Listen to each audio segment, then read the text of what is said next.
ദൈവത്തിൻ്റെ അതിപരിശുദ്ധമായ നാമം വാഴ്ത്തപ്പെടട്ടെ. നമ്മെ ഓരോ ദിവസവും കർത്താവ് അത്ഭുതകരമായി വഴി നടത്തുന്നല്ലോ. ദൈവത്തിൻ്റെ എല്ലാ വിശ്വസ്തതയ്ക്കായും ഞാൻ നന്ദി പറയുന്നു. ഇന്ന് രാത്രി അല്പസമയം ഒരുമിച്ച് ചിന്തിക്കുവാൻ പരിശുദ്ധാത്മാവിനെ ഏൽപ്പിച്ച വചനം നിങ്ങളുമായി ഞാൻ പങ്കുവയ്ക്കട്ടെ. ദൈവത്തിൻ്റെ സഹായം എന്നതാണ് ദൈവം ഇന്ന് എന്നോട് സംസാരിക്കാനായി പറഞ്ഞ ദൂത്. സങ്കീർത്തനങ്ങൾ 121 1-2 വാക്യങ്ങൾ നമുക്കറിയാം. ഞാൻ എൻ്റെ കണ്ണ് പർവ്വതങ്ങളിലേക്ക് ഉയർത്തുന്നു, എനിക്ക് സഹായം എവിടെ നിന്ന് വരും? എൻ്റെ സഹായം ആകാശത്തെയും ഭൂമിയും ഉണ്ടാക്കിയ യഹോവയിൽ നിന്ന് വരും. വളരെ പരിചിതമായ ഒരു വാക്യമാണത്. ഒരു മനുഷ്യൻ സകല സഹായങ്ങളും നഷ്ടപ്പെടുമ്പോൾ പർവ്വതങ്ങളിലേക്ക് നോക്കുന്നു, ഉയരത്തിലേക്ക് നോക്കുന്നു. എവിടെ നിന്നാണ് എനിക്കൊരു സഹായം ലഭിക്കുന്നത്? നോക്കുമ്പോൾ ആ മനുഷ്യൻ തന്നെ പറയുകയാണ്, എൻ്റെ സഹായം ആകാശത്തെയും ഭൂമിയെയും ഉണ്ടാക്കിയ യഹോവയിൽ നിന്ന് വരുന്നു. എന്താണ് അതിൻ്റെ അർത്ഥം? ഇടത്തും വലത്തും നിൽക്കുന്നവരോ മുമ്പിലും പിൻപിലും നിൽക്കുന്നവർക്കോ എന്നെ സഹായിപ്പാൻ കഴിയില്ല. എന്നാൽ എന്നെ സഹായിക്കാൻ കഴിയുന്നത് ഉയരത്തിലുള്ള ദൈവത്തിന് മാത്രമാണ്. അതൊരു മനുഷ്യൻ മനസ്സിലാക്കി കഴിയുമ്പോഴാണ് അവൻ്റെ ക്രിസ്തീയ ജീവിതത്തിന് അർത്ഥമുണ്ടാകുന്നത്. നാം ഓർക്കും, അവർ സഹായിക്കും, ഇവർ സഹായിക്കും, സാമ്പത്തികമുള്ള പലരും സഹായിക്കും, കഴിഞ്ഞ നാളുകളിൽ സഹായിക്കാമെന്ന് പറഞ്ഞ വാഗ്ദത്തം ചെയ്ത പലരുമുണ്ട്, അവരൊക്കെ സഹായിക്കും. ഇതൊക്കെ നമ്മുടെ തെറ്റിദ്ധാരണകളാണ്. ആർക്കും സഹായിക്കാൻ കഴിയാത്ത മേഖലകൾ ജീവിതത്തിൽ വരുമെന്ന് തിരിച്ചറിയുന്നവരാണ് ഭക്തർ. ലോകത്തിലെ സഹായങ്ങളുടെ കരങ്ങൾ അസ്തമിക്കും.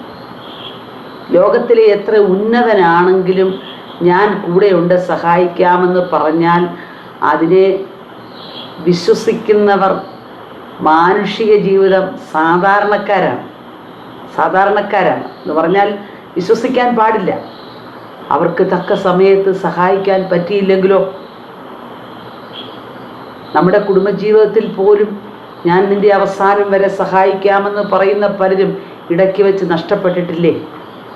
നാം ഏറ്റവും നന്നായി നമ്മെ എല്ലാ കാര്യവും താങ്ങുമെന്ന് ചിന്തിച്ച പലരും ഇടയ്ക്ക് വെച്ച് കണ്ടിട്ട് മിണ്ടാതെ പോലുമായി തീർന്നിട്ടില്ലേ? അതിൻ്റെ അർത്ഥം ഇന്ന് രാത്രിയിൽ ദൈവാത്മാവ് പറയാൻ ആഗ്രഹിക്കുന്നു, നിൻ്റെ സഹായം ആകാശത്തെയും ഭൂമിയെയും ഉണ്ടാക്കിയ യഹോവയിൽ നിന്നും മാത്രമായിരിക്കും. ലോകത്തിലെ ഒരു മനുഷ്യൻ്റെയും സഹായം പ്രതീക്ഷിക്കാതെ ജീവിക്കുന്നതാണ് യഥാർത്ഥ ഭക്തനെക്കുറിച്ച് ദൈവം ആഗ്രഹിക്കുന്നത്. ഈ രാത്രിയിൽ ദൈവത്തിൻ്റെ വചനം ശ്രദ്ധിക്കുമ്പോൾ നമ്മളോട് ദൈവത്തിന് ആരംഭമായി പറയാനുള്ളത്, എല്ലാ സഹായങ്ങളും നിന്നു പോകും. കാരണം അത് ദൈവം അനുവദിക്കുന്നതാണ്. ചില സഹായങ്ങൾ നമുക്ക് നിന്നു പോകുന്നത് ദൈവം അനുവദിച്ചിട്ടാണെന്ന് തിരിച്ചറിയണം. നമ്മൾ ഓർക്കും അവർ നമ്മളെ സഹായിക്കണം. അല്ല, അവർക്ക് നമ്മളെ സഹായിപ്പാൻ കഴിയാത്ത നിലയിൽ ദൈവം ചില വിഷയങ്ങൾ ഉണ്ടാക്കും. എന്തിനാണെന്നറിയാമോ? മനുഷ്യനിൽ ആശ്രയിക്കുന്നതിനേക്കാൾ യഹോവയിൽ ആശ്രയിക്കുന്നത് നല്ലതെന്ന് നമ്മെ പഠിപ്പിക്കാൻ വേണ്ടി ദൈവം ചില സന്ദർഭങ്ങളിൽ നമുക്ക് ലഭിക്കുന്ന സഹായങ്ങൾ നിർത്തിക്കളയും. അത് ദൈവത്തിൻ്റെ പ്രത്യേക ഇടപെടലാണ്. ഒരു മനുഷ്യനോടുള്ള ദൈവത്തിൻ്റെ ഇടപെടലുകളിൽ പക്വതയാർന്ന ഒരു ഭക്തൻ്റെ ജീവിതത്തിൽ മാനുഷികമായ പലതും ദൈവം നിർത്തിക്കളയുന്നതിൻ്റെ കാരണം യഹോവയിൽ ആശ്രയിക്കുക മാത്രമല്ല, യഹോവയിൽ തന്നെ ആശ്രയിക്കുന്നവരാകുവാൻ ദൈവം ആഗ്രഹിക്കുന്നത് കൊണ്ടാണ്. അതുകൊണ്ടാണ് നമ്മളെ സഹായിക്കാമെന്ന് പറഞ്ഞ ഇടക്കാലങ്ങളിലൊക്കെ പലരും മാറേണ്ടി വന്നു. അവരോട് പിണങ്ങരുത്. കാരണം അവരല്ല അതിന് കാരണക്കാർ, ദൈവം അനുവദിക്കാത്തത് കൊണ്ടാണ്. അതുകൊണ്ട് ഇന്ന് രാത്രിയിൽ ഈ വചന കേൾവിയിൽ പരിശുദ്ധാത്മാവ് നമ്മോട് സംസാരിക്കുന്നു. നമ്മെ സഹായിക്കാമെന്ന് പറഞ്ഞിട്ട് ഇടയ്ക്ക് വെച്ച് നിർത്തിക്കളഞ്ഞ ആരോടെങ്കിലും മുഷിവുണ്ടെങ്കിൽ, പിണക്കമുണ്ടെങ്കിൽ, അവരോട് ഹൃദയത്തിനകത്തൊരു ഭാരമുണ്ടെങ്കിൽ അത് വിട്ടുകളയാൻ പരിശുദ്ധാത്മാവ് ഈ സന്ദേശത്തിലൂടെ നിങ്ങളോട് അറിയിക്കുക. അപ്പോൾ എൻ്റെ സഹായം ആകാശത്തെയും ഭൂമിയെയും ഉണ്ടാക്കിയ യഹോവയിൽ നിന്നും മാത്രമാണെന്ന് തിരിച്ചറിയുന്നവരാണ് യഥാർത്ഥ ഭക്തന്മാരെന്ന് വചനം പറയുന്നു.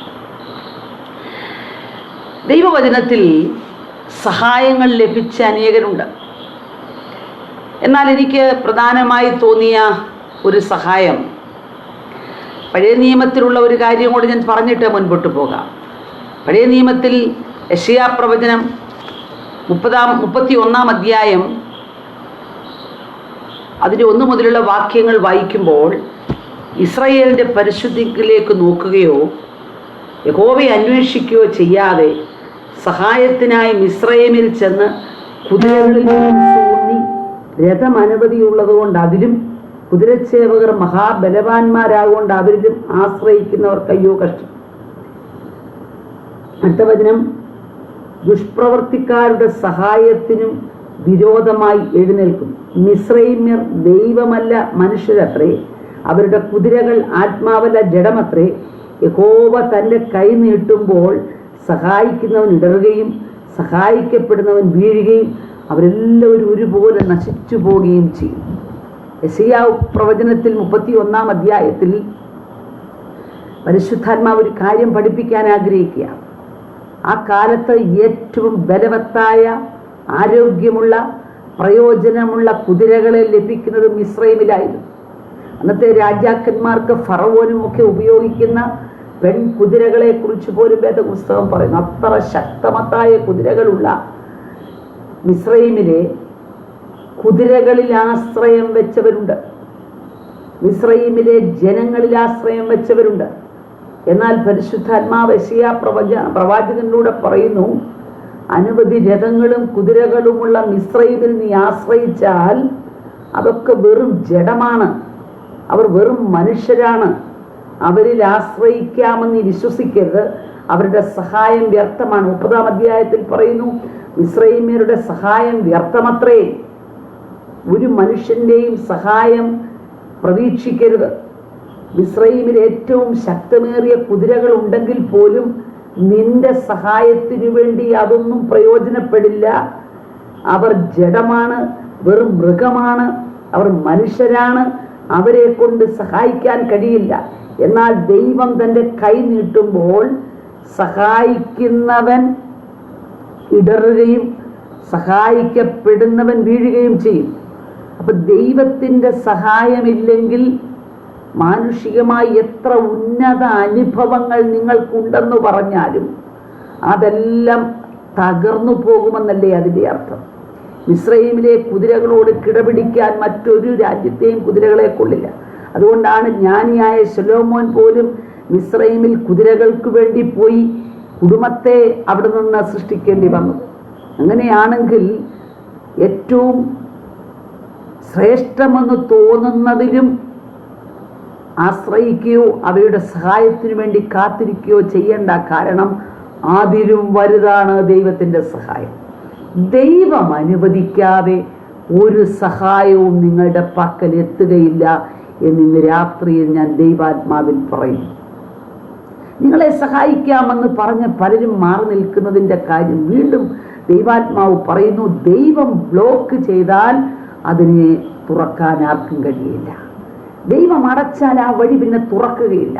ദൈവം തുറന്നാൽ ആ വഴി അടയ്ക്കാനും ആർക്കും കഴിയില്ല. അങ്ങനെയാണെങ്കിൽ ദൈവം അടച്ച വഴികളെ നോക്കി നിങ്ങൾ ഭാരപ്പെടുന്നത് എന്തിനാണ്? ദൈവത്തിൻ്റെ സഹായമില്ലാത്തത് കൊണ്ട് നിന്നുപോയ ചിലതിനെ നോക്കി നിങ്ങൾ തകരുന്നത് എന്തിനാണ്? ഈ രാത്രിയിൽ കർത്താവിൻ്റെ വേലയിൽ അധ്വാനിക്കുന്നവരോട് ഞാൻ പറയട്ടെ, നിങ്ങൾക്ക് കഴിഞ്ഞ നാളുകളിൽ ലഭിച്ചിരുന്ന ചില സഹായങ്ങൾ യാതൊരു കാരണവും കൂടാതെ നിന്നുപോയെങ്കിൽ, നിങ്ങളെ സഹായിക്കാമെന്ന് പറഞ്ഞവർ പിന്മാറിപ്പോയെങ്കിൽ ഭാരപ്പെടേണ്ട. അതിൻ്റെ പിൻപിലുള്ള കരം ദൈവത്തിൻ്റെതാണ്. ദൈവം സഹായിക്കാൻ അനുവദിക്കാതെ ഒരു മനുഷ്യർക്കും നിങ്ങളെ സഹായിക്കാൻ പറ്റുകയില്ല എന്ന് പഠിപ്പിക്കാനാണത്. അവർ ജഡമാണ്, അവർക്ക് ഒരു പരിധിയിൽ കൂടെ നിങ്ങളെ സഹായിക്കാൻ കഴിയില്ല. എന്നാൽ നിങ്ങളെ സഹായിക്കാൻ കഴിവുള്ള ദൈവം എല്ലാ കാലത്തും നിങ്ങളോട് കൂടെയുണ്ടെന്ന് തിരിച്ചറിയണം. അതുകൊണ്ട് മിസ്രയീമിലെ രഥങ്ങളിലും കുതിരകളിലും ആശ്രയിക്കേണ്ട, അവർക്ക് സഹായിക്കാൻ കഴിയില്ല. അനേക രഥങ്ങളിലും കുതിരകളിലും ആശ്രയിക്കുന്നു, ഞങ്ങളോ ഞങ്ങളുടെ ദൈവമായ യഹോവയിൽ ആശ്രയിക്കുന്നു. എന്തുകൊണ്ട്? സഹായിപ്പാൻ കഴിയുന്നത് ദൈവം മാത്രമാണെന്ന് തിരിച്ചറിഞ്ഞതുകൊണ്ട്. ജീവിതത്തിൽ ലഭിച്ച പാഠങ്ങൾ നമുക്ക് ഓർമ്മയില്ലേ? ജീവിതത്തിൽ നമ്മളെ പഠിപ്പിച്ച പാഠങ്ങൾ ഓർമ്മയില്ലേ? എൻ്റെ ജീവിതത്തിൽ ഒരുപാട് അനുഭവങ്ങൾ എനിക്കുണ്ട്. ഒരു വിധത്തിലും പിന്മാറത്തില്ല എന്ന് പറഞ്ഞവർ പോലും പിന്മാറുമ്പോൾ ഓർത്തോണം, ദൈവം അനുവദിച്ചതല്ലാത്ത ഒരു സഹായവും നിങ്ങൾക്ക് പ്രയോജനപ്പെടാൻ ദൈവം ആഗ്രഹിക്കുന്നില്ല. എന്തുകൊണ്ട്? നിങ്ങളുടെ ശ്രദ്ധ ദൈവത്തിൽ നിന്നും മാറി മറ്റ് ചിലതിൽ കോൺസെൻട്രേറ്റ് ചെയ്യാൻ ദൈവം ആഗ്രഹിക്കുന്നില്ല. എന്നൂടെ പറയാം, ദൈവത്തിന് ലഭിക്കേണ്ട മഹത്വം മറ്റുള്ള ചിലതിലേക്ക് കടന്നു പോകാൻ ദൈവം ആഗ്രഹിക്കാതെ വരുമ്പോൾ സഹായിക്കപ്പെടുന്നവർ പലരും ഇടറി വീഴും. അതിൻ്റെ അർത്ഥം അവരോട് പിണങ്ങാനല്ല, ദൈവത്തിലുള്ള നിന്റെ ശ്രദ്ധ മാറിപ്പോകരുത്. ദൈവം ചിലതൊക്കെ ബ്ലോക്ക് ചെയ്യുന്നതും നിനക്ക് ലഭിച്ചുകൊണ്ടിരിക്കുന്ന ചില വഴികൾ അടയപ്പെടുന്നതിൻ്റെയും കാരണം ദൈവത്തിൽ നിന്ന് ശ്രദ്ധ മാറിയിട്ടുണ്ടോ? ദീർഘവർഷങ്ങളായി ദൈവത്തെ സേവിക്കുന്ന ദൈവഭക്തന്മാരെ ലൈവിലൂടെ ഇപ്പോഴും പിന്നീടും ശ്രദ്ധിക്കുന്നവരെ, ദൈവം നിങ്ങൾക്കുള്ള ഏതെങ്കിലും നന്മകളെ തടഞ്ഞു എന്ന് നിങ്ങൾക്ക് തോന്നുന്നുണ്ടോ? ചിലതൊക്കെ നമ്മൾ പിശാചിന്റെ മേൽ അടിച്ചേൽപ്പിക്കും. പിശാച് തടഞ്ഞു. നോ, എല്ലാ നന്മകളും തടഞ്ഞത് പിശാചല്ല.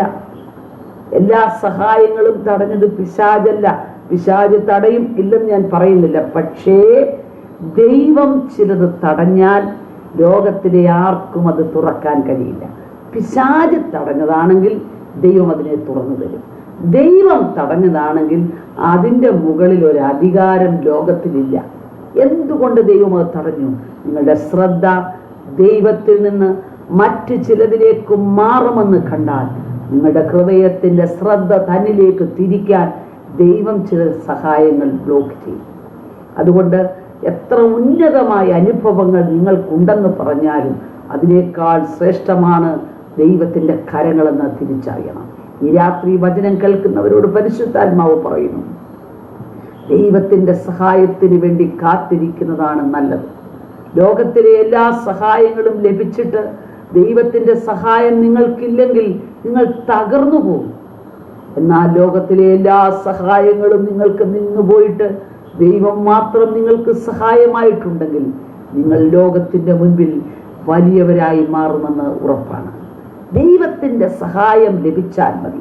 അപ്പോസ്തലനായ പൗലോസിനെ വിധിക്കാനിരിക്കുന്നവരുടെ മുൻപിൽ പൗലോസ് പറഞ്ഞ വാക്കതാണ്, ദൈവത്തിൻ്റെ സഹായം ലഭിക്കാൻ ഞാൻ ഇന്ന് വരെ നിൽക്കുന്നു.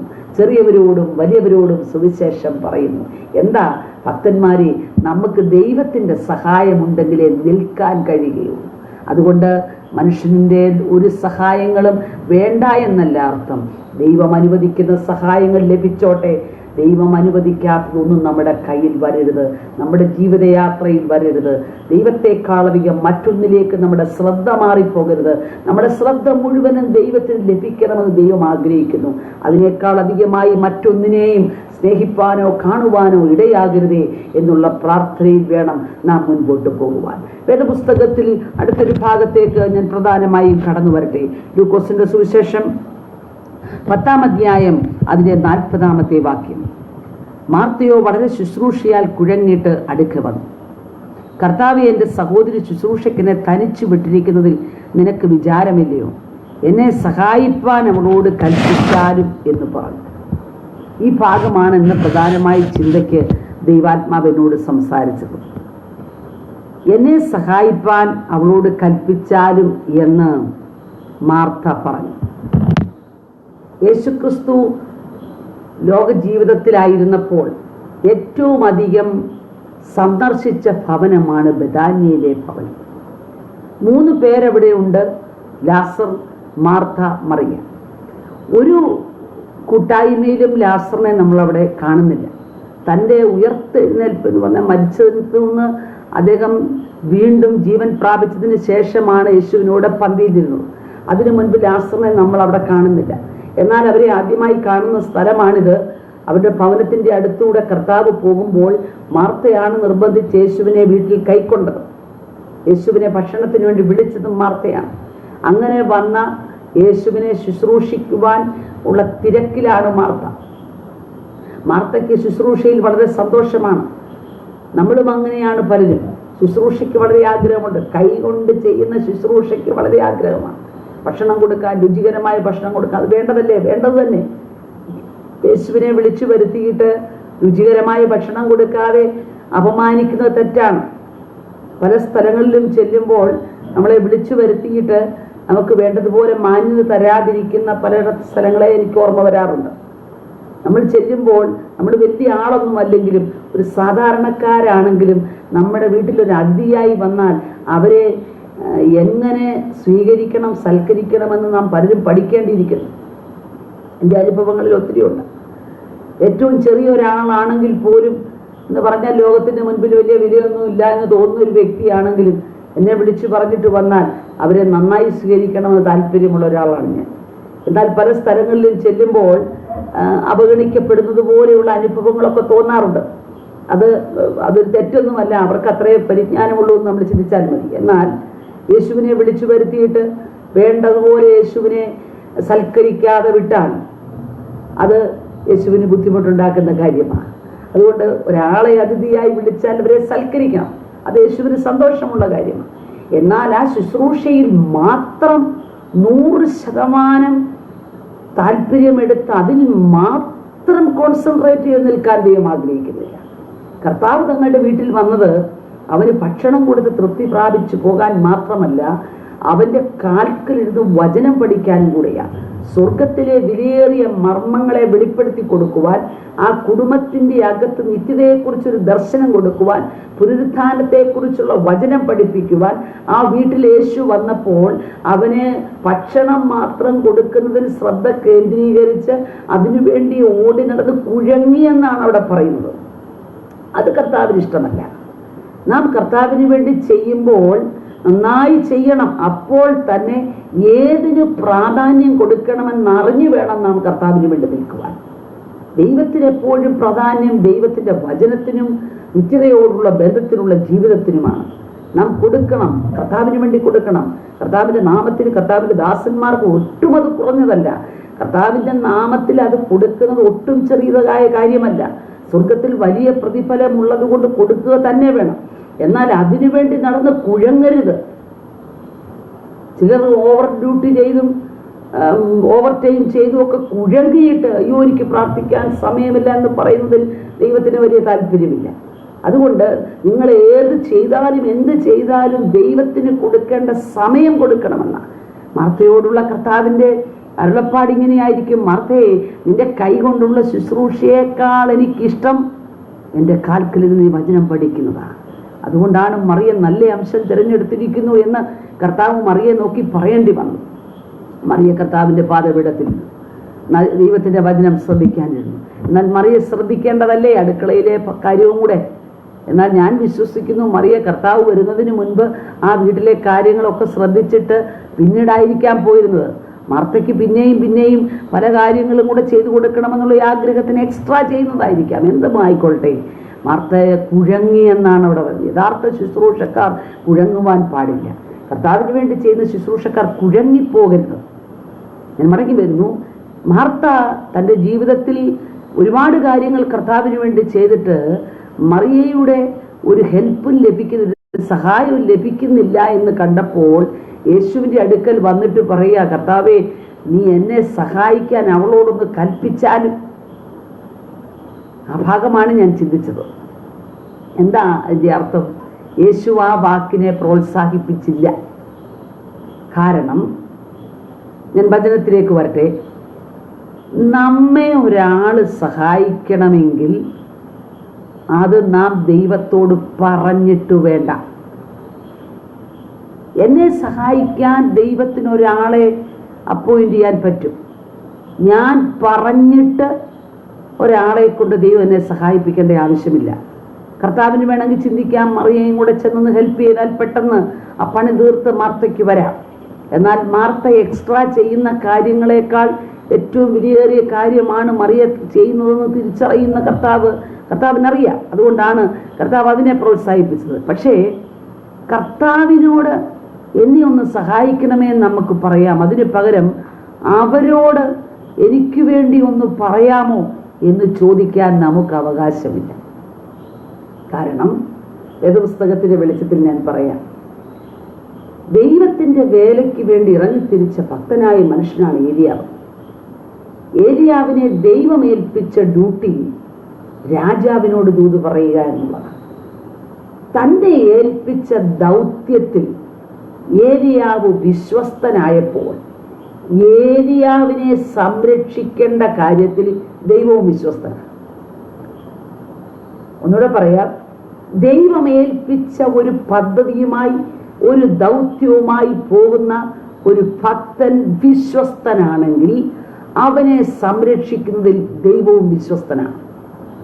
നാം മറ്റൊരാളോട് സഹായത്തിന് വേണ്ടി ആവശ്യപ്പെടേണ്ട കാര്യമില്ല. കൊട്ടാരത്തിനകത്തൊരു സദ്യ ലഭിച്ചിട്ടില്ല, ഏലിയാവിന് അടുത്ത നേരം മുതൽ ഭക്ഷണമില്ല. ഇതറിയാവുന്ന ദൈവത്തോട് എന്നെ ഒന്ന് സഹായിക്കാൻ ഒരു കാക്കയോട് കൽപ്പിക്കണമേ എന്ന് ഏലിയാവ് പ്രാർത്ഥിച്ചില്ല. അങ്ങനെ അഥവാ ഏലിയാവ് പ്രാർത്ഥിച്ചാലും കാക്കയോട് കൽപ്പിക്കണമെന്ന് പ്രാർത്ഥിക്കില്ല. ഇത്ര വൃത്തികെട്ട ഒരു ജീവിയെ ഏൽപ്പിക്കാൻ പറയില്ല. കർത്താവേ, ഈ രാജ്യത്ത് അനേക ഭക്തന്മാരുണ്ടല്ലോ, ഉപദ്യാവ് അനേകർക്ക് ഭക്ഷണം കൊടുക്കുന്ന മനുഷ്യനാണ്, അവരൊക്കെ ഈ നാട്ടിലുണ്ടല്ലോ, അവരിൽ ആരോടെങ്കിലും എനിക്കൊരു നേരത്തെ ഭക്ഷണം തരാൻ പറയണേ എന്നേ ഏലിയാവ് പ്രാർത്ഥിക്കുകയുള്ളൂ. പക്ഷേ ഏലിയാവിനെ സംരക്ഷിക്കേണ്ട ഉത്തരവാദിത്വം ദൈവത്തിനുള്ളതാണ്. അതുകൊണ്ട് ഏലിയാവെ, നീ നിന്റെ വിഷയത്തിൽ ടെൻഷൻ പിടിക്കണ്ട. നീ സഹായിക്കാൻ വേണ്ടി ദൈവത്തോട് ആരെ കൊണ്ട് വേണമെന്ന് നീ അഭിപ്രായം പറയണ്ട. നീ എൻ്റെ ദൗത്യമാണ് നിറവേറ്റിയതെങ്കിൽ നീ ഇരിക്കുന്ന സ്ഥലത്തേക്ക് ആരെ അയക്കണമെന്ന് എനിക്കറിയാം. ഒരു മനുഷ്യൻ ഭക്ഷണവുമായി കെരീത്തോട്ടിനരികിൽ വരുന്നു എന്നറിഞ്ഞാൽ സൈന്യങ്ങൾ അത് കണ്ടുപിടിക്കും. എന്നാൽ ഒരിക്കലും കണ്ടുപിടിക്കില്ല ഒരു കാക്ക ഭക്ഷണവുമായി വന്നാൽ. ദൈവത്തിൻ്റെ പദ്ധതികൾ ഒക്കെ വ്യത്യസ്തമാണ് ദൈവമക്കളെ. നമ്മൾ വിചാരിക്കും ഒരു മനുഷ്യൻ കൊണ്ട് തന്നാൽ പോരാ, ഒരു കാക്ക വന്നാൽ ചിലപ്പോൾ ശ്രദ്ധിക്കില്ല, സൈന്യങ്ങൾ അത് കണ്ടുപിടിക്കില്ല. അനേക കാക്കകൾ പറന്നു പോകുന്നു, പക്ഷേ ഒരു കാക്ക പോകുന്ന സ്ഥലത്തേക്ക് നോക്കില്ല. പക്ഷെ ഒരു മനുഷ്യൻ നടന്നു വന്നാൽ സൈന്യം അത് ശ്രദ്ധിക്കും. ആഹാബ് ഏലിയാവിനെ കണ്ടുമുട്ടും. ദൈവത്തിൻ്റെ പദ്ധതികളെ ചോദ്യം ചെയ്യാൻ കഴിയില്ല. നമ്മളുടെ പ്രതീക്ഷകൾക്കപ്പുറമായി നമുക്ക് സഹായം നൽകുവാൻ ദൈവത്തിൻ്റെ പക്കൽ വഴികളുണ്ട്. നമ്മുടെ വഴികളും ദൈവത്തിൻ്റെ വഴികളും തമ്മിൽ വളരെ വ്യത്യസ്തമാണെന്നും ആകാശം ഭൂമിക്ക് മീതെ ഉയർന്നിരിക്കുന്നത് പോലെ അവ തമ്മിൽ വ്യത്യാസമുണ്ടെന്നും ദൈവവചനത്തിൽ പ്രവാചകൻ പറയുന്നതിൻ്റെ കാരണം നമ്മുടെ ബുദ്ധിമണ്ഡലത്തിലെത്താത്ത സഹായങ്ങൾ ദൈവത്തിൻ്റെ പക്കലുണ്ട്. ഈ രാത്രിയിൽ ദൈവവചനം ശ്രദ്ധിക്കുന്ന പ്രിയമുള്ളവരോട് ഞാൻ പരിശുദ്ധാത്മാവിൽ പറയുന്നു, നിങ്ങൾക്ക് ദൈവം നൽകുന്ന സഹായങ്ങൾ എങ്ങനെയെന്ന് നിങ്ങൾ അറിയണ്ട.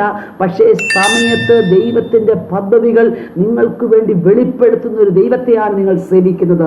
നിങ്ങൾ ദൈവത്തിൻ്റെ ദൗത്യവുമായി പോകുന്ന സ്ഥലത്ത് നിങ്ങൾക്ക് വേണ്ട സംരക്ഷണം, നിങ്ങൾക്ക് വേണ്ട സഹായം, നിങ്ങൾക്ക് വേണ്ട ഭക്ഷണം, നിങ്ങളുടെ ആരോഗ്യം, ഇതിലെല്ലാം ദൈവത്തിന് കരുതലുണ്ട്. അതുകൊണ്ടാണ് കാക്കയോട് ഞാൻ കൽപ്പിച്ചിരിക്കുന്നത് പറഞ്ഞത്. ഏലിയാവ് പറഞ്ഞിട്ടല്ല കാക്കയോട് ദൈവം കൽപ്പിച്ചത്. ദൈവത്തിനറിയാം എൻ്റെ ഭക്തൻ വിശന്നും ദാഹിച്ചും ക്ഷീണിച്ചും ഇരിക്കാൻ കഴിയില്ല. ഇന്ന് രാത്രിയിൽ പരിശുദ്ധാത്മാവ് സംസാരിക്കട്ടെ. നിങ്ങൾ ദൈവത്തിൻ്റെ ദൗത്യവുമായി മുൻപോട്ട് പോകുന്നയാളാണോ? ദൈവത്തിൻ്റെ ഒരു ഇഷ്ടത്തിനനുസരിച്ച് ക്രിസ്ത്യ ജീവിതം നയിക്കുന്നയാളാണോ? നിങ്ങളുടെ തലമുറയ്ക്ക് വേണ്ട സഹായത്തിന് വേണ്ടി നിങ്ങൾ മാനുഷിക കരങ്ങളിൽ ആശ്രയിക്കേണ്ട. ഇന്നയാളോടെന്നെ സഹായിക്കണമേ എന്ന് പറയാൻ നിങ്ങൾ തുനിയണ്ട. ഇതുവരെയും നിങ്ങൾ അങ്ങനെ പ്രാർത്ഥിച്ചെങ്കിൽ ഇന്ന് രാത്രിയിൽ നിങ്ങളുടെ പ്രാർത്ഥനയുടെ രീതി മാറ്റിയിട്ട് ദൈവത്തോട് പറയണം, എവിടെ നിന്നാണോ എനിക്ക് സഹായം വരേണ്ടത് അതെനിക്കറിയില്ല, ആ സഹായം വരേണ്ട സ്ഥലത്തേക്ക് ദൈവമേ നീ കൽപ്പിക്കണമേ. അതല്ലാതെ എന്നെയാളോട് പറയാൻ നമ്മൾ പറയേണ്ട ദൈവമക്കളെ. കഴിഞ്ഞ കാലങ്ങളിൽ നമ്മൾ പലരെയും ഓർത്ത് പറഞ്ഞു കാണും, ആ വ്യക്തിയോടൊന്ന് സംസാരിച്ചെങ്കിൽ, ദൈവമേ ആ വ്യക്തി എന്നെ ഒന്ന് സഹായിച്ചെങ്കിൽ. ഇല്ല, ദൈവത്തിൻ്റെ സഹായം നിങ്ങളുടെ സഹായം പോലെയല്ല. എന്തുകൊണ്ടാണെന്നൂടെ ഞാൻ പറയാം. കുറേ കഴിയുമ്പോൾ ഒരു മനുഷ്യനാണ് കൊടുത്തതെങ്കിൽ അവൻ പറയും, കണ്ടോ ഞാനാണ് അവനെ സഹായിച്ചത്. കാക്ക ഒരിക്കലും വീമ്പ് പറയില്ല. കാക്ക ഒരിക്കലും താൻ സഹായിച്ചതിൻ്റെ പേരിൽ ഏലിയാവിൻ്റെ അടുക്കൽ വന്ന് മറ്റൊരു കാര്യത്തിന് വേണ്ടി റെക്കമെൻഡേഷൻ ആവശ്യപ്പെടില്ല. ഒരു മനുഷ്യൻ സഹായിച്ചാൽ അവൻ അവൻ മാറി നിന്നുകൊണ്ട് മറ്റുള്ളവരോട് പറയും, അവൻ്റെ കഷ്ടകാലത്ത് സഹായിക്കാൻ ഞാനായിരുന്നു ഉണ്ടായിരുന്നത്. വേണ്ട കേട്ടോ, ദൈവത്തിൻ്റെ ദൗത്യം ഏറ്റെടുത്തിരിക്കുന്ന ദൈവപൈതലെ, നിന്റെ ജീവിതത്തിൽ സഹായം നൽകുവാൻ ദൈവത്തിന് ഉത്തരവാദിത്വമുണ്ട്. ഒരു മനുഷ്യൻ്റെയും സഹായം പറ്റിയിട്ട് നാളെ അവര് സഹായിച്ചു എന്ന് പറയാൻ ദൈവം അനുവദിക്കില്ല. അതുകൊണ്ടാണ് ഏറ്റവും പ്രധാനമില്ലാത്ത ഒരു പക്ഷിയായ എന്ന് പറഞ്ഞാൽ മറ്റുള്ളവരെ അറയ്ക്കത്തക്ക നിലയിലുള്ള ഒരു കാക്കയെ കൊണ്ട് തന്നെ ഭക്തനായ ഏലിയാവിനെ പോറ്റിയത്. ഇന്ന് രാത്രി ഒന്ന് വിശ്വസിക്കാമോ? ദൈവത്തിൻ്റെ സഹായങ്ങൾ വ്യത്യസ്തമാണ്. ദൈവത്തിൻ്റെ സഹായങ്ങൾ നിങ്ങളുടെ പ്രതീക്ഷയ്ക്കപ്പുറമാണ്. ദൈവത്തിൻ്റെ സഹായങ്ങൾ നിങ്ങളുടെ ബുദ്ധിമണ്ഡലത്തിന് അളക്കാവുന്നതല്ല. നിങ്ങൾ പ്രതീക്ഷിക്കുന്നതിനേക്കാൾ അപ്പുറമായ ചില സഹായങ്ങൾ ഈ ദിവസങ്ങളിൽ ദൈവം നിങ്ങൾക്ക് വേണ്ടി അയക്കുന്നുവെന്ന് ദൈവാത്മാവ് ഒരു ബോധ്യം തരട്ടെ എന്ന് ഞാൻ പ്രാർത്ഥിക്കുന്നു. വേദപുസ്തകത്തിൽ വീണ്ടും പറയുന്നു, ഏലിയാവിനെ സഹായിക്കുന്നൊരു ദൈവം, അവൻ്റെ ക്ഷീണത്തിൽ അവനെ താങ്ങുന്നൊരു ദൈവം. അവൻ ചൂരച്ചിലയുടെ തണലിൽ കിടക്കുമ്പോൾ തട്ടി ഉണർത്തി ഭക്ഷണം കൊടുത്തു. വീണ്ടും അവൻ കിടന്നുറങ്ങി. വീണ്ടും അവനെ തട്ടി എഴുന്നേൽപ്പിച്ചു. നമ്മളാണ് ആദ്യത്തെ ഭക്ഷണം കൊടുത്തിട്ട് ഓടിക്കോളാൻ പറയും. പക്ഷേ കർത്താവിനറിയാം ഭക്ഷണം കഴിച്ച ക്ഷീണമുണ്ട്. ഇത്രയും ദിവസം ദീർഘ ദിവസങ്ങൾ പട്ടിണിയിലും ഉപവാസത്തിലുമായിരുന്ന ഒരു ദൈവഭക്തൻ ഇനി അവൻ അല്പം വിശ്രമിക്കട്ടെ. വിശ്രമിച്ചു. വീണ്ടും എഴുന്നേറ്റ് ഭക്ഷണം കൊടുത്തു. ഇനി നീ ഉറങ്ങേണ്ട സമയമല്ല, നീ നടക്കണം, നീ ഓടണം. ഇത് പറയാൻ കാരണം ഒരു ഭക്തന്റെ ജീവിതത്തിലെ ചെറിയ ആവശ്യങ്ങളെ പോലും അറിയാവുന്ന ഒരു ദൈവമാണ് അവനെ സഹായിക്കാൻ നിൽക്കുന്നത്. ദൈവത്തിന്റെ നേരിട്ടുള്ള സഹായമാണ് പലപ്പോഴും ദൂതന്മാരിലൂടെ തനിക്ക് ലഭിച്ചത്. വീണ്ടും താൻ ചെല്ലുന്നു ക്ഷാമകാലത്തൊരു വിധവയുടെ അടുക്കിലേക്ക്. നമ്മളിപ്പോൾ അത് അഭിനയിക്കുകയാണെങ്കിൽ ഏലിയാവ് ചെല്ലുന്നതും ഒരു വിധവ വരുന്നതും ഒക്കെ നമുക്ക് അഭിനയിക്കാം. പക്ഷേ അന്ന് ഏലിയാവിന് അറിയില്ല തന്നെ സഹായിക്കാൻ ഇത് കൽപ്പിച്ചിരിക്കുന്നത് ആരോടാണെന്ന്. പോകാൻ പറഞ്ഞു, ആ പോകുക സാരെഫാത്തിൽ വിധവ, ഏത് വിധവയാണെന്നറിയില്ല. പക്ഷെ ദൈവം സഹായം ഏൽപ്പിച്ച വിധവയുടെ അടുക്കൽ എത്തുമ്പോൾ അതിനുള്ള കാരണങ്ങളും അതിനുള്ള സംഭവങ്ങളും ഒക്കെ ദൈവം പ്രിപ്പയർ ചെയ്തിട്ടാണ് ഏലിയാവിനെ അയക്കുന്നത്. ഏലിയാവിന് സംരക്ഷണം കൊടുക്കുവാൻ ഒരു വിധവയോട് കൽപ്പിക്കുന്നതിന് അവിടെ നിൽക്കുന്നില്ല. വീണ്ടും മുൻപോട്ട് പോകട്ടെ. ദൈവത്തിൻ്റെ ദൗത്യം ഏറ്റെടുത്ത മറ്റൊരു മനുഷ്യനാണ് യോന പ്രവാചകൻ. നമുക്കറിയാം, വളരെ അനുസരണം കെട്ടവനായി ലോകത്തിൻ്റെ മുൻപിൽ അവൻ അനുസരണക്കേടിൻ്റെ പ്രവാചകനാണ്. പക്ഷേ ദൈവം അവൻ്റെ ഹൃദയത്തെ അറിയുക. അവൻ പറയുന്നത് എന്താ? ഞാൻ പ്രവചിക്കുന്ന കാര്യം നടക്കില്ല, ഞാൻ പ്രവചിക്കും, അവർ മാനസാന്തരപ്പെടും, നീ ഞാൻ പറഞ്ഞതുപോലെ ചെയ്യില്ല. ഇന്ന് പലരുടെയും പ്രശ്നം അതാണ്. നമ്മൾ വിചാരിക്കുന്ന പോലെ ചില കുടുംബങ്ങളിൽ നടക്കാതെ വരുന്നു എന്നുള്ളൊരു ചിന്ത ഇല്ല. ദൈവം കരുണയുള്ളവനും ദീർഘക്ഷമയുള്ളവനുമാണ്. യോന പറഞ്ഞു, ഞാൻ പറയും, ഞാൻ ചെന്നവരോട് നിങ്ങൾ മാനസാന്തരപ്പെട്ടില്ല, നശിച്ചു പോകുന്നു പറയും, അവർ മാനസാന്തരപ്പെടും. നിന്റെ പ്രവചനം നടക്കുന്നുവോ എന്നുള്ളതല്ല എൻ്റെ വിഷയം, ഞാൻ നിന്നോട് പറഞ്ഞ ദൗത്യം നീ ചെയ്യുന്നോ എന്നുള്ളതാണ് എൻ്റെ വിഷയം. പരിശുദ്ധാത്മാവ് പറഞ്ഞ നിയോഗത്തിൽ യോന പോകാതെ യോന കപ്പലിനകത്ത് കയറി. കപ്പലിനകത്തുള്ളവർക്ക് ബുദ്ധിമുട്ടായി തീർന്നു. കപ്പലിനകത്തുള്ളവർ അസ്വസ്ഥരായി തീർന്നു. അവർക്ക് യോന കാരണം പല പ്രതിസന്ധികളും സഹിക്കേണ്ടി വന്നു. അവർ ഒരുമിച്ച് പ്രാർത്ഥിച്ചു. അവരുടെ പ്രാർത്ഥനയുടെ മറുപടിയായി യോന തന്നെ പറഞ്ഞു, എന്നെ എടുത്തിട്ടേക്കാൻ പറഞ്ഞു. നിങ്ങൾക്കറിയാമോ, യോന അവിടെ വീണ് കഴിയുമ്പോൾ അവിടെ കിടന്ന് ചത്തോളാമെന്നുള്ള നിലയിലാണ് യോന പോകാൻ മടിക്കുന്നത്. യോനയ്ക്ക് നിലവിലേക്ക് പോകാനേ ഇഷ്ടമല്ല. ദൈവമേൽപ്പിച്ചൊരു ദൗത്യമായി പോകേണ്ടവൻ അവന് മരിച്ചാൽ മതി എന്ന് പറഞ്ഞാണ് അവൻ നടക്കുന്നത്. എന്നാൽ യോനയെ സഹായിക്കാൻ ഒരു ചെറിയ പടകിനോടോ ഒരു ചെറിയ ബോട്ടിനോടോ അല്ല വരാൻ പറഞ്ഞത്, ഒരു തിമിംഗലത്തോട് വരാൻ പറഞ്ഞു. എന്തുകൊണ്ടാ? തിമിംഗലത്തിന്റെ അകത്ത് കയറിയാലേ ഇവൻ യഥാർത്ഥ മാനസാന്തരം വരികയുള്ളൂ. അതുകൊണ്ട് ഒരു ബോട്ടിനകത്ത് മറ്റുള്ള മനുഷ്യരോട് ഇടപെട്ടാൽ നീ നിന്റെ തീരുമാനത്തിന് മാറ്റം വരില്ല. പക്ഷെ ഒരു തിമിംഗലത്തിന്റെ അകത്ത് ആരെയും കാണാനില്ലാതെ 3 ദിവസം നീ കിടക്കുമ്പോൾ അവിടെ കിടന്നുകൊണ്ട് നീ ദൈവത്തോട് നിലവിളിക്കും, നിന്റെ തീരുമാനത്തിലേക്ക് നീ മടങ്ങി വരും. ഇന്ന് രാത്രിയിൽ പരിശുദ്ധാത്മാവ് വീണ്ടും പറയുന്നു, ദൈവത്തിന്റെ സഹായം നിനക്ക് നൽകേണ്ടതിന് ദൈവം അനുവദിച്ച ചില തിമിംഗലങ്ങളെ നോക്കി നീ ഭാരപ്പെടേണ്ട. അതിനകത്ത് നിന്നെ കയറ്റിയിട്ട് അയ്യം വിളിപ്പിച്ച് ചിലത് പഠിപ്പിച്ച് ദൈവത്തിന്റെ ദൗത്യത്തിലേക്ക് നിന്നെ മടക്കി വരുത്താൻ ദൈവം ആഗ്രഹിക്കുന്നു. ദൈവത്തിന്റെ സഹായം മനുഷ്യരുടെ സഹായം പോലെയല്ല. ഒരു കപ്പൽ വന്നൊരു ബോട്ട് വന്ന് ഇവനെ രക്ഷിച്ച് നിലവിൽ കൊണ്ടുപോകാൻ സാധിക്കില്ല. എന്നാൽ അതിവേഗത്തിൽ പാഞ്ഞു പോകുന്ന ഒരു തിമിംഗലം, അവൻ പോയതിന്റെ നേരെ എതിർദിശയിലേക്ക് വേണം പോകുവാൻ. ഇതാരാണ് തിമിംഗലത്തോട് സംസാരിക്കുന്നത്? സ്വർഗത്തിൽ ദൈവത്തിന്റെ ശബ്ദം തിരിച്ചറിയാൻ കഴിവുള്ളൊരു തിമിംഗലമാണ് യോനയ്ക്ക് വേണ്ടി കടന്നു വരുന്നത്. യോനയെ സഹായിപ്പാൻ ദൈവം ഒരു തിമിംഗലത്തെ അയച്ചു. ആ തിമിംഗലം യോനയെ കൊണ്ട് പോകുക. അതിവേഗത്തിൽ പാഞ്ഞു 3 ദിവസം കിടക്കണമെങ്കിൽ എത്രമാത്രം ചുറ്റിക്കറങ്ങിയായിരിക്കും ആ തിമിംഗലം പോയത്. ദൈവത്തിൻ്റെ സഹായം തിമിംഗലത്തിലൂടെ ലഭിച്ച യോന അതിനകത്ത് കിടന്ന് മാനസാന്തരപ്പെട്ടു. ചില സഹായങ്ങൾക്കകത്ത് ദൈവം നിനക്ക് വേണ്ടി അനുവദിക്കുന്ന ചില സഹായങ്ങളുടെ അകത്ത് നിന്റെ ഒരു മാനസാന്തരത്തെ ദൈവം ആഗ്രഹിക്കുന്നെന്ന് മറക്കരുത്. ഈ രാത്രിയിൽ ചില സ്ഥലങ്ങളിൽ ദൈവം നിന്നെ കൊണ്ടിടുന്നത് നിന്റെ മാനസാന്തരത്തിന് വേണ്ടിയാണ്. ലോകത്തിൽ ആരും പറഞ്ഞാൽ അംഗീകരിക്കാത്ത, കുടുംബക്കാർ പറഞ്ഞാലും, ചുറ്റുപാടുമുള്ളവർ പറഞ്ഞാലും, സഭയിലുള്ളവർ പറഞ്ഞാലും, സമൂഹത്തിലുള്ളവർ പറഞ്ഞാലും, പോലീസുകാർ പറഞ്ഞാലും, ഉന്നതന്മാർ പറഞ്ഞാലും അനുസരിക്കാത്ത നിങ്ങളെ അനുസരിപ്പിക്കാൻ ദൈവം ചില കാലഘട്ടത്തിൽ ആർക്കും വന്നെത്താൻ കഴിയാത്ത ചില തിമിംഗലങ്ങളുടെ അകത്തേക്ക് തള്ളിവിടും. ഇന്ന് രാത്രി ഞാൻ വളരെ ഭയത്തോടും വിനയത്തോടും കൂടെ പറയട്ടെ, നിങ്ങളുടെ ജീവിതത്തിൻ്റെ സാഹചര്യങ്ങൾ ഏറ്റവും കഠിനമെന്ന് തോന്നുന്നെങ്കിൽ, ഒരിക്കലും അംഗീകരിക്കാൻ മനസ്സുകൊണ്ട് നിൽക്കാൻ പറ്റാത്ത സാഹചര്യങ്ങളാണ് നിങ്ങൾക്ക് തോന്നുന്നെങ്കിൽ, ഇന്ന് രാത്രി ഓർക്കുക, അതിൻ്റെ പിന്നിൽ ദൈവം ഒരു മാനസാന്തരം ആഗ്രഹിക്കുന്നുണ്ട്. കപ്പലിനകത്ത് കിടന്ന് നിലവിളിച്ച ജനത്തിന്റെ നടുവിൽ നീ ദൈവത്തിന്റെ എബ്രായരുടെ ദൈവത്തെ ഭജിക്കുന്ന ആളാണെന്നൊക്കെ പറഞ്ഞെങ്കിലും നീ പറയേണ്ടത് പറഞ്ഞിട്ടില്ല. അതുകൊണ്ട് നിനക്ക് മാനസാന്തരം ഉണ്ടാകണമെന്ന് നീ ആഗ്രഹിച്ചിട്ടില്ല. നീ എടുത്തിട്ടേര്, കപ്പലിന്റെ സ്ഥിതി ഒന്ന് മാറട്ടെ, കടലൊന്ന് ശാന്തമാകട്ടെ എന്ന് പറഞ്ഞുള്ളൂ. കർത്താവേ, ഞാൻ മാനസാന്തരപ്പെടുന്നു എന്ന് നീ കപ്പലിൽ വെച്ച് പറഞ്ഞില്ല. പക്ഷെ നീ മാനസാന്തരപ്പെടുന്നു എന്ന് പറയുന്നത് ഒരു തിമിംഗലത്തിനകത്തെത്തിപ്പോഴാണ്. അതിൻ്റെ അർത്ഥം നിന്നെ മാനസാന്തരപ്പെടുത്താൻ ഏത് സ്ഥലമാണ് ഏറ്റവും നല്ലതെന്ന് ദൈവത്തിനറിയാം. അവിടേക്ക് ദൈവം സഹായത്തിന് ഒരാളെ അയക്കുക. ഈ രാത്രി ദൈവം ചില സാഹചര്യങ്ങളെ മാറ്റി നമ്മുടെ പ്രതീക്ഷകളെക്കാൾ വ്യത്യസ്തമായി ചില സാഹചര്യങ്ങളിലേക്ക് നിർബന്ധത്താൽ അയക്കുന്നു എന്ന് തോന്നുമ്പോൾ പരിശുദ്ധാത്മാവ് പറയുന്നു, നിന്റെ മാനസാന്തരം ദൈവം ആഗ്രഹിക്കുന്നു. കഴിഞ്ഞ കാലങ്ങളിൽ എടുത്ത ദൗത്യത്തിൽ നിന്നും വന്ന മാറ്റം, ദൈവം ഏൽപ്പിച്ചതിൽ നിന്ന് റൂട്ട് മാറി ഓടുന്ന ആരെങ്കിലും എന്നെ ശ്രദ്ധിക്കുന്നുണ്ടോ? ദൈവം നിങ്ങളെ ഏൽപ്പിച്ച ദൗത്യമുണ്ട്. ദൈവം നിങ്ങളെക്കുറിച്ച് ആഗ്രഹിക്കുന്ന ഒരു ആത്മീയ ജീവിതമുണ്ട്. അതിൽ നിന്നും മാറിപ്പോകാൻ നിങ്ങൾ ആഗ്രഹിക്കുന്നെങ്കിൽ ലോകത്തിൽ ആരും പറഞ്ഞാൽ നിങ്ങൾ അംഗീകരിക്കില്ല. ഒരു മനുഷ്യനെയും നിങ്ങൾ അംഗീകരിക്കുന്നയാളല്ല. ആര് പറഞ്ഞാലും നിങ്ങൾ അനുസരിക്കുന്നയാളല്ല. നിങ്ങളുടെ ഭാര്യയോ ഭർത്താവോ പറഞ്ഞാൽ നിങ്ങൾ അനുസരിക്കില്ല. നിങ്ങളുടെ മക്കൾ പറഞ്ഞാൽ അനുസരിക്കില്ല. മാതാപിതാക്കൾ പറയുന്നത് അനുസരിക്കാത്ത മക്കളെന്നെ ശ്രദ്ധിക്കുന്നുണ്ടായിരിക്കാം. ഈ രാത്രി ഞാൻ ദൈവാത്മാവിൽ ദൂത് പറയുന്നു, ഈ ദിനങ്ങളിൽ നിന്നെ മാനസാന്തരത്തിന് വേണ്ടി ദൈവം ഏൽപ്പിച്ചൊരു ദൗത്യത്തിലേക്ക് നിന്നെ മടക്കി വരുത്തേണ്ടതിന് വേണ്ടി നിനക്കിഷ്ടമില്ലാത്ത ചില സാഹചര്യങ്ങളിലേക്ക് ദൈവം തള്ളിവിടുമ്പോൾ ഓർക്കുക, അത് ദൈവം അനുവദിച്ചതാണ്. സഹായിക്കാൻ ദൈവം അനുവദിച്ചതാണ് തിമിംഗലത്തെ. അതുകൊണ്ടാണ് കൽപ്പിച്ച തിമിംഗലം അവിടെ വന്നത്.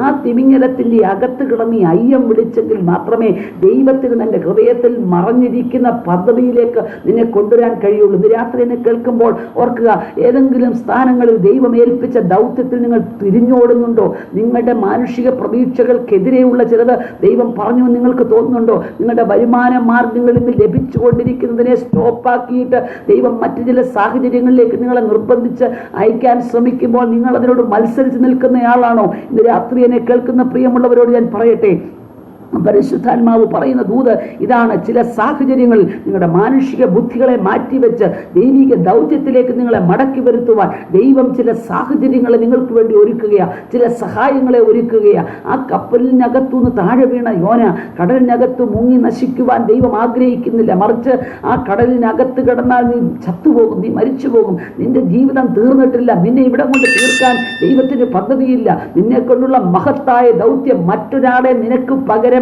വിടാനില്ലാഞ്ഞിട്ടല്ല ദൈവം നിന്റെ പിന്നാലെ വീണ്ടും നടക്കുന്നത്. മറ്റൊരു യോനയെ തിരഞ്ഞെടുക്കാൻ ദൈവത്തിന് പ്രയാസമില്ല. മറ്റൊരു യോനയെ വേണമെങ്കിൽ ദൈവത്തിന് തിരഞ്ഞെടുത്ത് അയക്കാം. പക്ഷേ ദൈവം സ്നേഹിക്കുന്ന ഒരു യോനയെ തന്നെ നിനവയിൽ എത്തിക്കുവാൻ ദൈവം ആഗ്രഹിക്കുന്നത് കൊണ്ട് നിന്റെ പിന്നാലെ ദൈവം വരികയാണ്. നലോർക്കുക, നിന്റെ ദൗത്യത്തിലേക്ക് നീ മടങ്ങി വരാത്തത് മൂലം നീ മുഖാന്തരം ചില കപ്പലുകൾ വേദന അനുഭവിക്കുന്നുണ്ട്. ചില കപ്പലിനകത്തുള്ളവർ നിലവിളിക്കാൻ കാരണം നിന്റെ പിന്മാറ്റമാണ്. നിങ്ങൾ മടങ്ങി വരുന്നില്ലെങ്കിൽ നിങ്ങൾ മുഖാന്തരം ചിലരുടെ നിലവിളി വർദ്ധിക്കും. നിങ്ങളെ എടുത്ത് മാറ്റിയിടുന്നത് വരെ ആ വീട്ടിലുള്ളവർക്ക്, കുടുംബത്തിലുള്ളവർക്ക്, പടകിലുള്ളവർക്ക്, കപ്പലിലുള്ളവർക്ക്, സഭയിലുള്ളവർക്ക് സ്വസ്ഥതയില്ലാതെ വരുന്നതിൻ്റെ കാരണം പിന്മാറ്റക്കാരാ. നിന്റെ പിന്മാറ്റത്തെ ദൈവം നോക്കുകയാണ്. ഇന്ന് രാത്രിയിൽ പരിശുദ്ധാത്മാവ് ചിലരുടെ നേരെ വിരൽ ചൂണ്ടുകയാണ്. നിങ്ങളൊരു പക്ഷേ ജോലി സ്ഥലത്തിരുന്നായിരിക്കാം കേൾക്കുന്നത്, നിങ്ങളുടെ വീടിനകത്തായിരിക്കാം, നിങ്ങളുടെ വാഹനത്തിനകത്തായിരിക്കാം, എവിടെയാണെന്നോ ദൈവത്തിന് വിഷയമല്ല. ദൈവം ഏൽപ്പിച്ച ദൗത്യത്തിൽ നിന്ന് നിങ്ങൾ പിന്മാറിയിട്ടുണ്ടെങ്കിൽ, ദൈവത്തിന് വിരോധമായി നിങ്ങൾ മറ്റു സ്ഥലങ്ങളിലേക്ക് പോകാൻ ആഗ്രഹിക്കുന്നെങ്കിൽ, ഇന്ന് രാത്രി പരിശുദ്ധാത്മാവ് നിങ്ങളുടെ നേരെ വിരൽ ചൂണ്ടിക്കൊണ്ട് പറയുക, നിങ്ങൾ മടങ്ങി വരുവാൻ ദൈവം ആഗ്രഹിക്കുന്നു. നിങ്ങൾ മടങ്ങി വരുവാൻ ദൈവം ആഗ്രഹിക്കുന്നു. പരിശുദ്ധാത്മാവിന് രാത്രി നിന്നെ സഹായിക്കാനുള്ള ചില വഴികളെ വിട്ടത് നിന്നെ മടക്കി വരുത്താനാണ്. നിന്റെ മാനസാന്തരമാണ് ദൈവത്തിന് വിഷയം. നിനവയുടെ മാനസാന്തരത്തിന് ചുരുങ്ങിയ ചില വാക്യങ്ങൾ മാത്രമേ യോനയുടെ പ്രവചനത്തിൽ പറയുന്നുള്ളൂ. പക്ഷേ ഒരു യോനായുടെ മാനസാന്തരത്തിന് അനേക അധ്യായങ്ങൾ വേണ്ടി വന്നു എന്ന് പറഞ്ഞാൽ, ദൗത്യമേൽപ്പിച്ചവന്റെ മാനസാന്തരത്തിന് വേണ്ടിയാണ് ദൈവത്തിന് കൂടുതൽ വിലമുടക്കേണ്ടി വന്നത്, ദൈവം കൂടുതൽ കൽപ്പിക്കേണ്ടി വന്നത്. എന്നാൽ ഒറ്റ പ്രസംഗത്തിൽ രാജാവ് ഉൾപ്പെടെയുള്ള മുഴുവൻ പേരും മാനസാന്തരപ്പെടാൻ നിനവെ പട്ടണം തയ്യാറായി. പക്ഷേ യോന മാനസാന്തരപ്പെടാൻ മണിക്കൂറുകൾ, ദിവസങ്ങൾ എടുക്കേണ്ടി വന്നു. എന്തിനാ? ദൈവത്തിൻ്റെ സഹായം നീ തിരിച്ചറിയണം. ദൈവത്തിൻ്റെ ചില സഹായത്തിൻ്റെ കരങ്ങൾ നിന്റെ മാനസാന്തരത്തിനുള്ളതാണെന്ന് മറക്കരുത്. ഇന്ന് രാത്രി നമുക്കൊരു മടങ്ങി വരവിന് വേണ്ടി പ്രാർത്ഥിക്കാം. നിങ്ങളൊരു യോനയാണോ? ദൈവം ഏൽപ്പിച്ച ദൗത്യം നിങ്ങളുടെ കയ്യിലുണ്ടോ? ദൈവം നിങ്ങളോട് പറഞ്ഞ ദൂത് നിങ്ങളുടെ കയ്യിലുണ്ടോ? ദൈവം നിങ്ങളെ ഏൽപ്പിച്ച വാഗ്ദത്തം നിങ്ങളുടെ കയ്യിലുണ്ടോ? പക്ഷെ നിങ്ങൾ അത് വിട്ട് ഓടാൻ ശ്രമിക്കുന്നെങ്കിൽ, ഇന്ന് രാത്രി പരിശുദ്ധാത്മാവ് പറയുന്നു, നിന്നെ മടക്കി വരുത്തുവാൻ ഞാൻ ചിലതിനെ നിന്റെ വീട്ടിലയക്കും, ഞാൻ ചിലതിനെ നിന്റെ ജോലി സ്ഥലത്തയക്കും, ഞാൻ ചിലതിനെ നിന്റെ മുൻപിൽ കൊണ്ടുവരും. നീ മടങ്ങി വരാൻ തയ്യാറാകുന്നെങ്കിൽ മാത്രമേ എനിക്ക് നിന്നെ കൊണ്ട് പ്രയോജനമുള്ളൂ. ചിലരുടെ മാനസാന്തരത്തിന് വേണ്ടിയുള്ള സഹായമായി ചില തിമിംഗലങ്ങളെ ദൈവം കൽപ്പിച്ചാക്കുകയാണ്. വീണ്ടും മുൻപോട്ട് വരുമ്പോൾ ഈ യോന നിനവയിലെത്തി വളരെ സന്തോഷത്തോടു കൂടിയാണോ എന്ന് എനിക്കറിയില്ല. എന്തായാലും നിർബന്ധത്തിന് വഴങ്ങി ചെല്ലുന്ന ആ മനുഷ്യനെ സഹായിക്കാൻ ഒരാവണക്കിനോട് ദൈവം കൽപ്പിക്കുക. ഞാൻ ചോദിക്കട്ടെ, ഇത്രയും ഒരു മനുഷ്യൻ തിരിച്ചു വരുമ്പോൾ അവന് ചൂട് തട്ടിയാൽ ദൈവത്തിന് എന്താ വിഷയം? പക്ഷേ നിന്നെ സഹായിക്കാൻ ദൈവത്തിന് ഇപ്പോഴും ഇഷ്ടമുണ്ട്. യോന ആരാണെന്ന് ദൈവത്തിനറിയാം. അവൻ എത്ര പിന്മാറിപ്പോയാലും അവൻ്റെ ഹൃദയം അറിഞ്ഞ് പ്രവചിക്കുന്ന ഒരു പ്രവാചകനാണ്. അവൻ നല്ലൊരു മനുഷ്യനാണെന്ന് ദൈവത്തിന് അറിയാവുന്നത് കൊണ്ടാണ് ആ മനുഷ്യൻ്റെ പിന്നാലെ പിന്നെയും കർത്താവ് ചെല്ലുന്നത്. പ്രിയമുള്ളവരെ, നിങ്ങൾ എത്ര പിന്മാറിയിട്ടും, നിങ്ങൾ എത്ര ദൈവത്തെ വിട്ടോടിയിട്ടും, ദൈവത്തിൻ്റെ സഹായം നിങ്ങൾക്ക് തരുന്നത് നിങ്ങൾ ഒരു വേള മടങ്ങി വരുമെന്ന് ദൈവത്തിന് ബോധ്യമുള്ളത് കൊണ്ടാണ്. എന്താ ഇതിന്റെ സംഭവം? ആ മനുഷ്യന്റെ അടുക്കിലേക്ക് അവന് തലയ്ക്ക് വെയിൽ കൊള്ളാതിരിക്കാൻ ഒരാവണക്കിനെ ഒറ്റ ദിവസം കൊണ്ട് കൽപ്പിച്ചാക്കി. ദൈവത്തിന്റെ സ്നേഹം എത്ര വലിയതാ! നീ പറഞ്ഞിട്ടാണോ യോന നിനക്ക് ആവണക്കിനെ ദൈവം തന്നത്?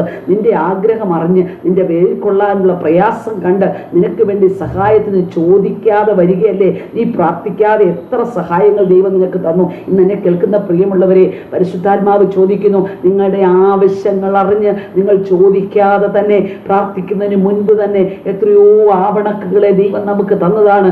ഓർക്കുക, ഇന്ന് രാത്രി ലഭിച്ച ആവണക്കുകളിലൊന്നും ആശ്രയിക്കേണ്ട.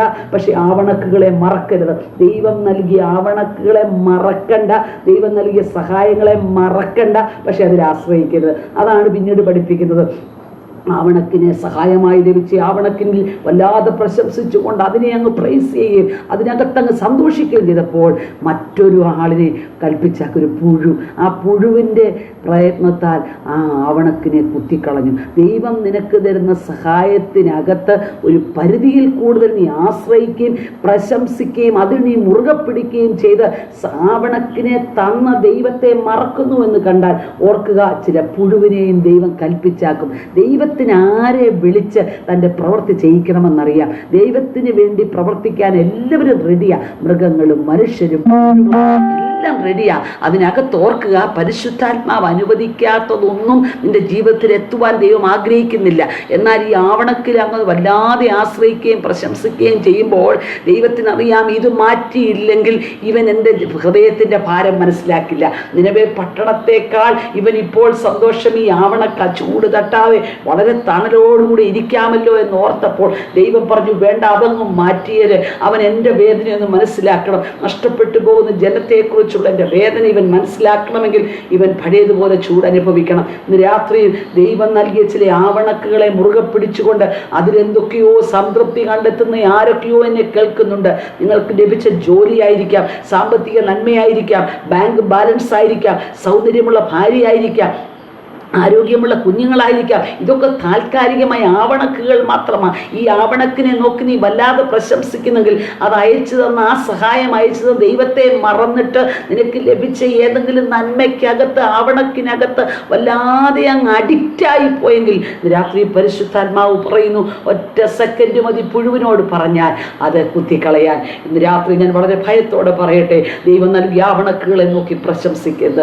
ദൈവം നൽകിയ എന്തെങ്കിലും നന്മകളെ നോക്കി അഹങ്കരിക്കരുത്. ദൈവസന്നിധി താഴണം. സഹായം അയച്ചു തന്ന ദൈവത്തിനറിയാം ആ സഹായം ഇല്ലാതെയാക്കുവാൻ. ഇന്ന് രാത്രി പരിശുദ്ധാത്മാവ് നമ്മോട് സംസാരിക്കട്ടെ. ഏതെങ്കിലും സാഹചര്യങ്ങളിൽ ദൈവം അനുവദിച്ച് ഏതെങ്കിലും നന്മയ്ക്കകത്ത് വല്ലാതെ അങ്ങ് നിഗളിച്ചു പോയിട്ടുണ്ടെങ്കിൽ, അഹങ്കരിച്ചു പോയിട്ടുണ്ടെങ്കിൽ, എന്നേക്കാളധികം മറ്റാരുമില്ലെന്നുള്ള ചിന്ത വന്നെങ്കിൽ ഓർക്കുക, സഹായം അയച്ച ദൈവത്തിന് അത് മാറ്റിക്കളയാനും സാധിക്കും. ഈ രാത്രി ഒരു മടങ്ങിവരവിന് വേണ്ടി നമുക്ക് ദൈവത്തോട് പ്രാർത്ഥിക്കാൻ പാടില്ലേ? നമുക്ക് സഹായം ആരിൽ നിന്നും മറ്റൊരാളെക്കുറിച്ചുള്ള അമിത പ്രതീക്ഷകളൊന്നും വേണ്ട കേട്ടോ.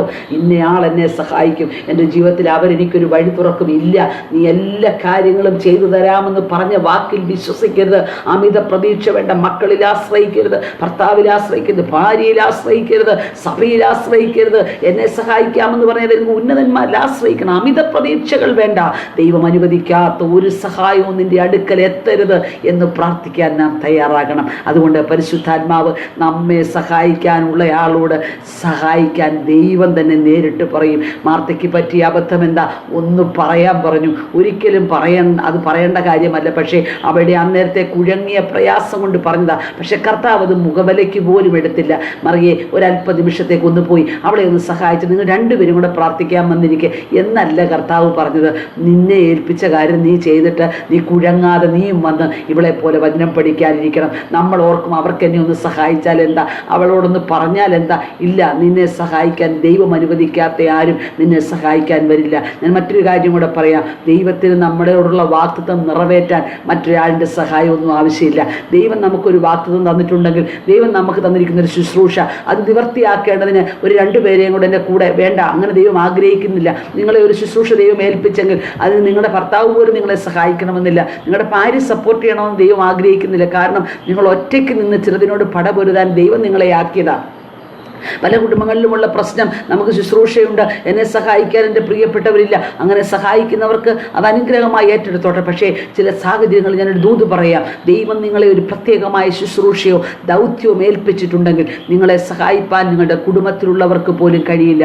അവരെ പോലും ദൈവം മാറ്റിയിട്ട് ഒറ്റയ്ക്ക് ദൈവം നിങ്ങളെ നിർത്തി പ്രത്യേകമായ ചില പ്രോസസ്സിലൂടെ കടത്തിവിട്ട് ദൈവത്തിൻ്റെ ഹൃദയത്തിലിരിക്കുന്ന രഹസ്യങ്ങൾ നിങ്ങളെ മനസ്സിലാക്കി കർത്താവിൻ്റെ വേദന മുഴുവൻ തിരിച്ചറിയത്തക്ക നിലയിൽ നിങ്ങളുടെ മനസ്സിനെ പാകപ്പെടുത്തിയെടുക്കാണ് ദൈവത്തിൻ്റെ പദ്ധതിയാണ്. എൻ്റെ ഭർത്താവിൻ്റെ കൂടെ നിൽക്കുന്നില്ല, എൻ്റെ ഭാര്യ എന്നെ സപ്പോർട്ട് ചെയ്യുന്നില്ല. വേണ്ട കേട്ടോ. ദൈവം നിങ്ങളെ ഏൽപ്പിച്ച ദൗത്യം മറ്റൊരാളോട് ഷെയർ ചെയ്യാൻ ദൈവം ചിലപ്പോൾ ആഗ്രഹിക്കില്ല. ആ ദൈവത്തിൻ്റെ പദ്ധതി എന്തിനാണെന്നറിയാമോ? സഹായം മുകളിൽ നിന്ന് മാത്രം വന്നാൽ മതിയെന്ന്. ജോൺ വെസ്ലി എന്ന് പറയുന്ന ദൈവദാസൻ്റെ ചരിത്രം ഞാൻ പലപ്പോഴും വായിക്കുകയും കേൾക്കുകയും ഒക്കെ ചെയ്തിട്ടുണ്ട്. അദ്ദേഹത്തിന് ഏറ്റവും പ്രതികൂലമായി നിന്ന് അദ്ദേഹത്തിൻ്റെ ഭാര്യ, അദ്ദേഹം പ്രസംഗിക്കുന്ന പ്രസംഗപീഠത്തിൻ്റെ അടുക്കിലേക്ക് വന്ന് ചാണകം വെള്ളം കലക്കി അദ്ദേഹത്തിൻ്റെ മേത്തൊഴിക്കാറുണ്ട് എന്ന് ഞാൻ കേട്ടിട്ടുണ്ട്. ആ മനുഷ്യൻ അപ്പോൾ പ്രസംഗിക്കുമ്പോൾ ഇങ്ങനെ പറയും, എൻ്റെ ഭാര്യ എന്നെ കൂടുതൽ സമയം മുട്ടിന്മേൽ നിർത്തുന്നു എന്ന് പറഞ്ഞാൽ മുട്ടിന്മേൽ നിൽക്കുന്നു പറഞ്ഞ് നിർത്തുകയല്ല. ഈ സഹോദരിയുടെ ഈ സ്വഭാവമാണ് കൂടുതൽ പ്രാർത്ഥനാ ജീവിതത്തിന് തന്നെ തയ്യാറാക്കിയതെന്നാണ് അർത്ഥം. ഇതിൻ്റെ അർത്ഥം നമ്മുടെ ജീവിതത്തിൽ നമ്മൾ ഏൽപ്പിച്ച ദൗത്യത്തിൽ മുന്നേറാൻ കഴിയാതെ വണ്ണം പല കാര്യങ്ങൾ നമ്മുടെ ജീവിതത്തിൽ പ്രതികൂലമായി വരുമ്പോൾ, പല കാറ്റുകളും നമ്മുടെ ജീവിതത്തിന് നേരെ ആഞ്ഞടിക്കുമ്പോൾ ഓർക്കുക, നിന്റെ ദൗത്യം വലുതാണ്, ദൈവം നിങ്ങളെ ഏൽപ്പിച്ച ശുശ്രൂഷ വലുതാണ്. ഒരു പക്ഷേ ആർക്കും നിങ്ങളെ സഹായിക്കാൻ പറ്റുന്നില്ല, ആർക്കും നിങ്ങളെ ഒന്ന് അംഗീകരിക്കാനോ നിങ്ങളൊന്ന് സപ്പോർട്ട് ചെയ്യാനോ പറ്റുന്നില്ല. സാരമില്ല കേട്ടോ. ആര് നിങ്ങളെ സഹായിച്ചില്ലെങ്കിലും, ആര് നിങ്ങളെ താങ്ങിയില്ലെങ്കിലും ഓർക്കുക, ദൈവത്തിൻ്റെ പ്രത്യേക സഹായം നിങ്ങളുടെ മേലുണ്ട്. എന്തുകൊണ്ട്? നിങ്ങൾ ചെയ്യേണ്ട ദൗത്യത്തിൻ്റെ അർത്ഥം മറ്റൊരാളോട് പറയാൻ ദൈവം ആഗ്രഹിക്കുന്നില്ല. യെഹെസ്കേൽ പ്രവാചകന് വളരെ ശക്തനായ പ്രവാചകനാണ്. ദൈവം പറഞ്ഞതെല്ലാം പ്രവചിക്കുന്ന പ്രവാചകനാണ്. പക്ഷെ ഒരു ദിവസം പറഞ്ഞു, നിന്റെ ഭാര്യയെ ഞാൻ നിങ്ങളുടെ എടുത്തു കൊള്ളപ്പെടാൻ പോകുകയാണ്, അവളെ ഞാൻ എടുത്തു മാറ്റാൻ പോകുകയാണ്. ഞാൻ ആ ഭാഗം വായിക്കുമ്പോൾ ഞെട്ടിപ്പോകാറുണ്ട്. ദൈവത്തിൻ്റെ ഹൃദയം അറിഞ്ഞൊരു പ്രവാചകൻ എന്ന് പറഞ്ഞാൽ ദൈവത്തിൻ്റെ ഹൃദയത്തിൻ്റെ വേദനയെ അറിയാൻ താൻ നിയോഗിക്കപ്പെടുമ്പോൾ തൻ്റെ സ്വന്തം ഭാര്യ, തൻ്റെ കണ്ണിന് ഏറ്റവും ഇമ്പമായിരിക്കുന്ന സ്ത്രീയെ തന്നെ മാറ്റിക്കളയുക. എന്തുകൊണ്ടാണ് യെഹെസ്കേൽ നീ പിടിച്ചു നിന്നത്? ദൈവത്തിൻ്റെ വേദന എനിക്ക് തിരിച്ചറിയാൻ. ഇസ്രായേൽ ജനം ദൈവത്തെ വിട്ട് അന്യമായി പോകുമ്പോൾ ദൈവത്തിൻ്റെ ദൈവത്തിൻ്റെ ഹൃദയത്തിൻ്റെ വേദന ഞാൻ തിരിച്ചറിയേണ്ടതിന് എൻ്റെ ജീവിതത്തിൽ അതേ ഒരു അനുഭവം നൽകുകയാണ്. ഇന്ന് രാത്രി ഞാൻ പറയട്ടെ, പരിശുദ്ധാത്മാവ് നിങ്ങളെ പ്രത്യേക ദൗത്യത്തിന് വേണ്ടി തയ്യാറാക്കുമ്പോൾ, ദൈവം നിങ്ങളോട് പറഞ്ഞൊരു വാഗ്ദത്തം നിവർത്തിക്കാൻ ആഗ്രഹിക്കുമ്പോൾ, ദൈവം ക്രിസ്ത്യ ജീവിതത്തിൽ നൽകിയിരിക്കുന്ന ദൗത്യത്തിലേക്ക് ദൈവം നിങ്ങളെ നടത്തിക്കൊണ്ടിരിക്കുമ്പോൾ, നിങ്ങൾ സഹായിക്കുമെന്ന് ചിന്തിക്കുന്ന പലരും നിങ്ങളെ സഹായിക്കാൻ വന്നില്ലെന്ന് വരാം. പക്ഷേ അത് ദൈവത്തിൻ്റെ കരമാണ്.